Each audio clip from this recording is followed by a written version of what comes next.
ఈరోజు గురు కృప గురించి మాట్లాడతాను. చెప్పండి ఒకసారి, ఇంకోసారి.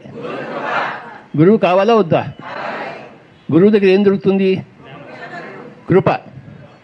గురువు గురించి మనకి ఏం తెలుసుకుంటాం? గురుదేవో మహేశ్వర, గురుర్విష్ణు, గురుర్బ్రహ్మ, గురుర్దేవో మహేశ్వర, గురు సాక్షాత్ పరబ్రహ్మ తస్మై శ్రీ. చెప్పండి.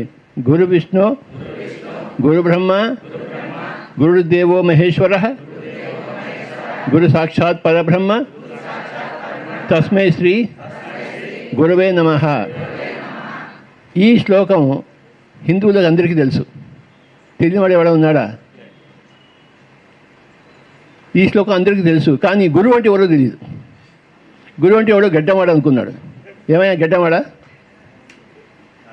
ఎవడా గురువు? ఈ అబ్బాయిని చూశారు, చెప్పాలి పడండి. ఈ అబ్బాయి తెలుసుకున్నాడు గురువు అంటే ఎవరో. పిఎస్ఎస్ఎం ద్వారా గురువు అంటే ఎవరో తెలిసింది ప్రపంచానికి. గురువు యొక్క మహత్యం ప్రపంచానికి తెలుసు అంతకుముందే. ఎవరు గురువు? శ్వాసయే గురువు అని నేను 40 సంవత్సరాల కిందట తెలుసుకున్నాను. అప్పటి నా గురువుకి నేను దాసోహం.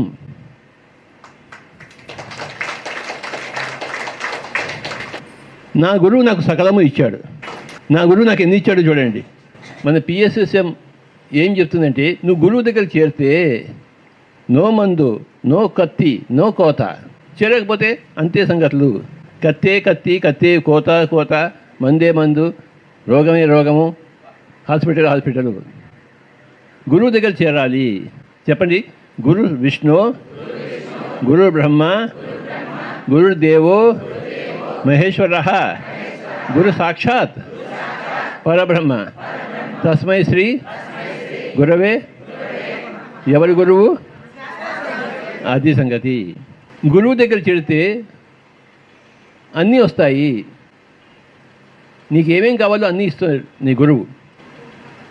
ఈ గురువు ఎక్కడున్నాడు? ఎక్కడికైనా వెళ్ళాలా గురువు దగ్గరికి? గురువు మనతోనే ఉన్నాడు. పుట్టినప్పటి నుంచి ఉన్నాడు, చచ్చేదాకా ఉంటాడు.